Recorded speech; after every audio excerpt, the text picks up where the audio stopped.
Ah, tu t'attendais à ce que je vienne vers la gauche? Mais non, je viens par la droite. Enfin, de mon côté, c'est la droite. Et peut-être toi, c'est la gauche. Enfin, on s'en fout. Ouais, j'ai vraiment besoin de travailler mes intros parce qu'elles deviennent de plus en plus éclatées. Yo tout le monde, comme tu l'as reconnu, c'est ton gars JM. On se retrouve pour une nouvelle vidéo. Flex.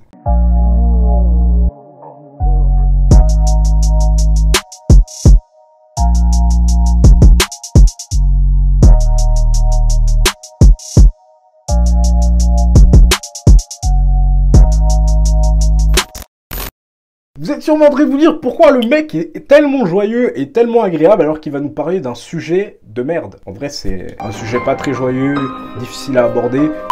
Mais je tenais quand même à vous en parler parce que moi, ça m'aurait fait plaisir d'avoir une vidéo YouTube sur un mec ou sur une meuf qui est dans ma situation et justement pouvoir peut-être me ressentir dans certaines des paroles que le YouTubeur ou peu importe la personne va citer dans sa vidéo, tu vois ce que je veux dire. Donc voilà, comme tu l'as vu dans le titre, sûrement si tu sais lire, ben je vais te parler de comment vivre sans un père, comment briser l'ambiance en 2 secondes. Je suis désolé, je tenais à vous en parler parce que comme je vous ai dit, c'est quelque chose que j'ai vécu et que je vis toujours actuellement et que voilà, je trouvais ça intéressant de vous transmettre ma façon de penser et de comment j'ai vécu le truc pour que ça puisse aider certaines personnes ou pas. Donc comme d'habitude, si tu kiffes ce genre de vidéo, n'oublie pas de liker. Si tu as quelque chose à me demander, dis-moi en commentaire, je te répondrai avec plaisir comme d'habitude. Donc si t'es paré pour la vidéo, mets-toi à l'aise au maximum, mets-toi bien sur ton petit canapé ou je sais où, mets-toi à l'aise, c'est le plus important. Et dès que t'es bien, let's go pour la vidéo. Alors pour ceux qui ne l'ont pas remarqué, je suis africain. Ouais, bah... Haha! Surprise! Yes! C'était pas drôle en vrai, mais voilà, je suis africain, je viens du Cameroun pour ceux qui ne le savent pas, de Yaoundé précisément, et je suis né là-bas. Je vais vous faire petit à petit mon histoire, hein. Ce sera un peu une story time ou pas, si ça se trouve. Enfin, je vais vous dire plutôt mon ressenti, je vais pas vous faire des détails de ouf, mais voilà, ça annonce bien hein, cette vidéo. Du coup, comme je disais, je suis né au Cameroun, j'ai vécu au Cameroun de l'âge de ma naissance jusqu'à 5 ans, sans ma mère et sans mon père. J'ai aucun souvenir de mon enfance pour vous dire. En même temps, c'est difficile de se souvenir de son vécu de 0 à 5 ans. J'ai vécu 5 ans au Cameroun. J'étais avec mes tantes et mes cousines. Enfin, on était tous dans une maison au Cameroun, quoi. J'ai été élevé par toute ma famille africaine, sauf les personnes réellement concernées qui est mon père et ma vraie mère. C'est-à-dire qu'après, elle est partie justement en Suisse faire sa vie et sûrement pour me faire des papiers, pour pouvoir me prévoir une meilleure vie. Team immigré, team étranger, voilà. Du coup, elle est venue en Suisse, elle m'a fait les papiers et du coup, je suis venu à l'âge de 5 ans en Suisse. Je devais avoir 5 ou 6 ans, je me rappelle plus, mais en gros, ça doit faire 15 ou 14 ans que je suis en Suisse. Retenez bien ça sert à rien que je vous dise ça, mais voilà, c'est un détail à savoir. Du coup, je suis arrivé à l'âge de 5 ans en Suisse, à Genève. J'ai été récupéré par ma mère et par mon beau-père. Et du coup, ben, j'ai découvert que j'avais un petit frère en Suisse. Un petit métis que je n'avais pas du tout su sa naissance, rien du tout. Juste, voilà, je suis arrivé, ma mère m'a dit, lui c'est ton petit frère. Du coup, yo quoi. Du coup, bienvenue dans la team, je suis ton grand frère. Non, en vrai je déconne, j'ai pas dit ça du tout. En vrai je me rappelle même plus du moment. Mais voilà, elle m'a présenté ce petit bonhomme comme mon petit frère. Du coup, je me suis très vite adapté à la famille, je me suis très vite fait à la vie européenne. Je me suis bien adapté, je trouve. Faut savoir que quand je suis arrivé en Suisse, je ne parlais pas du tout français. Genre, je faisais des bruits bizarres, des bruits inconnus, frère. Mais la seule qui me comprenait, c'était ma mère. Et au fil du temps, j'ai commencé à parler français. Quand j'ai commencé à aller à l'école, justement, mes camarades de classe, ils comprenaient rien à ce que je disais. Voilà, au fil du temps, j'ai commencé à parler français, à parler de mieux en mieux français, même si des fois on en doute sur certaines de mes vidéos, je peux dire n'importe quoi, genre mes phrases des fois elles ont aucun sens, mais voilà, j'ai réussi à m'adapter. Et là vous êtes sûrement en train de vous demander, oui mais où était ton père? Tout d'abord il faut savoir que mon père il n'est pas mort, hein, parce que je tiens à le préciser, si vous avez cliqué sur ces vidéos en croyant que mon père il est mort, il est pas mort du tout, juste voilà, je vais vous préciser certaines choses par la suite. Où était mon père jusqu'à l'âge de 12 ou 11 ans? Du coup j'ai passé plus de 6 ans sans nouvelles de mon père et c'était catastrophique, parce que si vous voulez, vous êtes en train de vous dire ouais mais t'as un beau-père et tout, etc. C'est pas la même chose. Toutes les personnes qui ont un beau-père ou une belle-mère vous diront c'est pas du tout la même chose d'avoir un beau-père. Vous avez pas les mêmes liens et je sais pas, ça se ressent en fait. C'est une sensation que je peux pas définir avec des mots. Tous ceux qui sont dans ma situation savent très bien de quoi je vais parler et c'est pas du tout pareil qu'avec tes vrais parents. Par exemple, quand je parle à ma mère, c'est pas la même chose que quand je parle à mon beau-père ou quand mon beau-père me parle ou ma mère me parle. C'est pas du tout la même chose. On sent qu'on n'a pas les mêmes liens d'affinité, on n'a pas les mêmes liens familiaux. Bref, on vient de cultures différentes. Bref, c'est un délire, ça se voit que c'est pas mon père, tu vois ce que je veux dire, en gros des gros. Loin de là l'idée de vous faire parvenir comme quoi mon père c'était quelqu'un de méchant, qui s'en battait les couilles. Il a pris soin de moi au maximum, il a essayé de s'adapter au maximum. Quand j'étais petit, il prenait grave soin de moi, j'avais besoin de rien, tu vois, il était toujours là pour moi. Mais voilà, il n'était pas autant proche de moi, parce que mon petit frère c'est son vrai fils, il a eu avec ma mère, donc logiquement c'est son vrai fils quoi. Mais ça se ressentait dans sa façon d'agir, dans sa façon de lui parler, tout simplement. Et pour revenir justement à ce que je disais, moi mon vrai père il n'était pas là, je ne sais pas où il était, mais du jour au lendemain, ma mère elle m'a dit justement, il faut que tu ailles voir ton père. Ah! Ok, du coup j'ai dit d'accord, de toute façon je pouvais pas dire non, ma mère elle m'imposait tout et n'importe quoi, j'allais le faire, tu vois. Du coup elle me dit faut que tu ailles voir ton père, du coup j'ai pris l'avion, j'ai été le voir, et si vous voulez, déjà ça m'a surpris parce que quand j'ai été voir mon père, genre je pensais qu'il était en Afrique, tu vois, mais pas du tout, c'était un Européen. J'étais là ok d'accord, du coup j'ai été voir mon père, et c'était super bizarre. Il y a un truc que voilà, c'est bizarre d'atterrir devant quelqu'un et de se dire que voilà, cette personne là c'est ton père, tu dois la respecter, tu lui dois tout, tu lui dois ta vie, etc.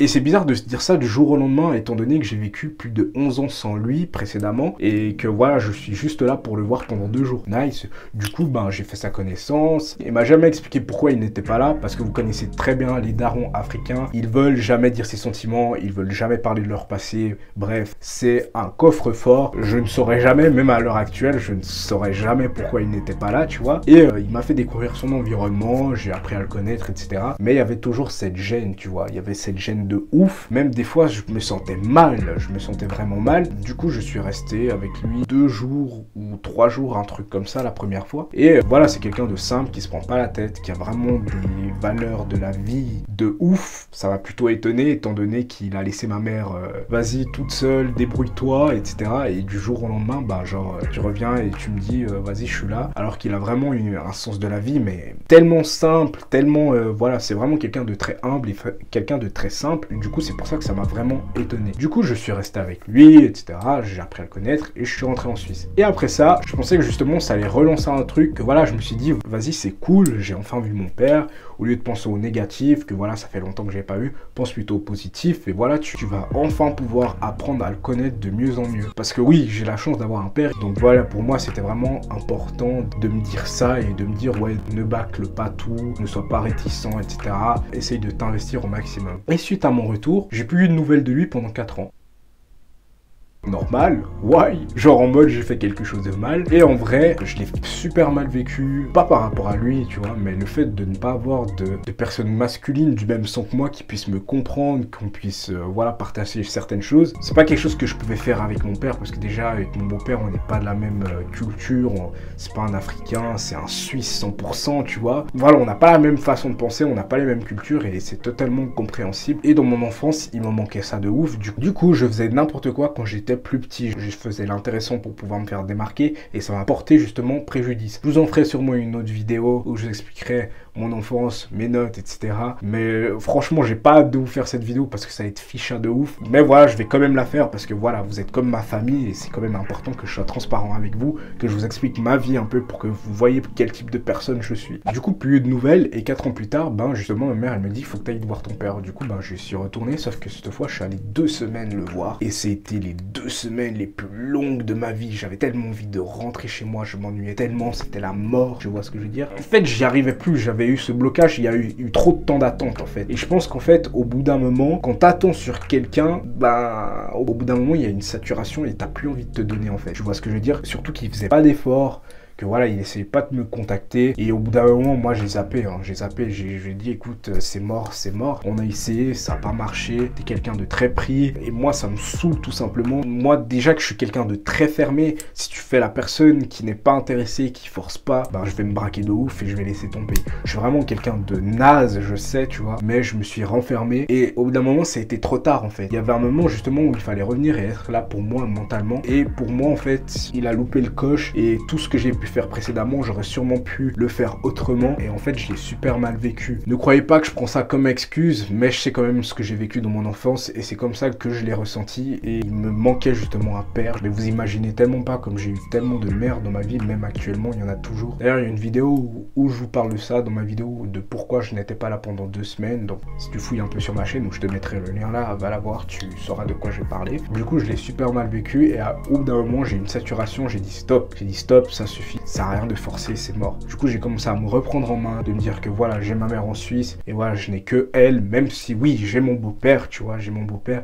mais voilà, le plus important, j'ai ma mère. Fais tes trucs, remets-toi bien mentalement, parce que ça sert à rien de te foutre dans le fond du trou pour au final, pour une personne qui ne fait pas attention à toi pendant des années, des années, des années. Et voilà, tout simplement, au bout d'un moment, j'ai laissé tomber. Et même si c'était une période difficile, je pense que c'était une leçon de vie. Et c'est là où ça a été vraiment chaud de ouf, parce que quand je voyais justement mes potes avec tous leurs parents, leurs pères qui partageaient plein de choses, je pense que c'est les moments les plus difficiles, tu vois, de se dire que voilà, tu ne partages pas tant de choses avec ton père parce que ton père il n'est pas présent tout simplement et ça te fait chier, ça te fout le seum et ça crée un vide en toi, tu vois, ça crée toujours un trou comme s'il manquait quelque chose à ta vie, qu'il manquait une saveur, qu'il manquait un truc, tu vois. Et pendant tout le cours de ma vie jusqu'à maintenant, c'est toujours été comme ça, mais au fil du temps, tu fais avec, de toute façon, t'as pas le choix. Si tu veux te lamenter sur ton sort, ça sert à rien du tout, ça va pas changer les choses. Voilà, la vie elle est faite comme ça et voilà, tu peux rien changer, ça sert à rien de te foutre dans le fond du trou, de te lamenter sur ton sort, de dire qu'est-ce que j'ai fait, etc. Ça sert à rien du tout, ça changera pas la situation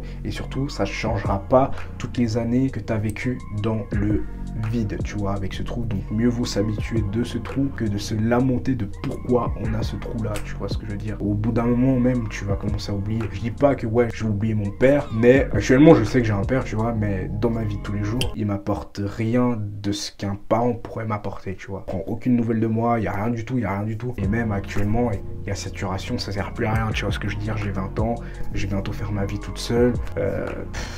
Qu'est-ce que tu veux que c'est quand j'étais petit que j'avais besoin d'un père et pas maintenant. Ça peut paraître super cru ce que je dis, super cash et qu'il y a certaines personnes qui vont me dire tu te rends pas compte de la chance que t'as, mais la chance que j'ai en fait c'était le néant. Et ma mère elle était laissée toute seule s'occupant de moi et tout. Il a pas été présent pour nous et il a pas été présent pour moi. Il y a presque pas de différence, juste que je sais que c'est mon père et voilà, ça change rien et voilà, tu vois. Mais après j'ai rien contre lui, je peux le voir, etc.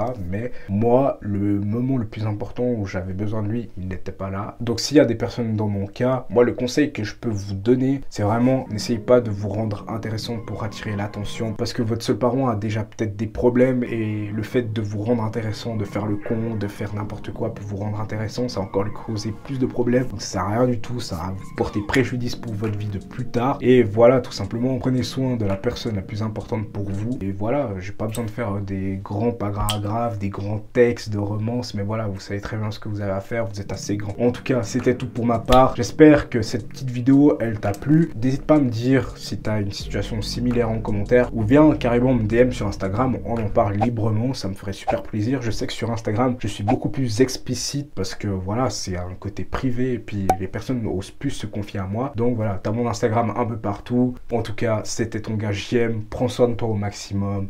Flex.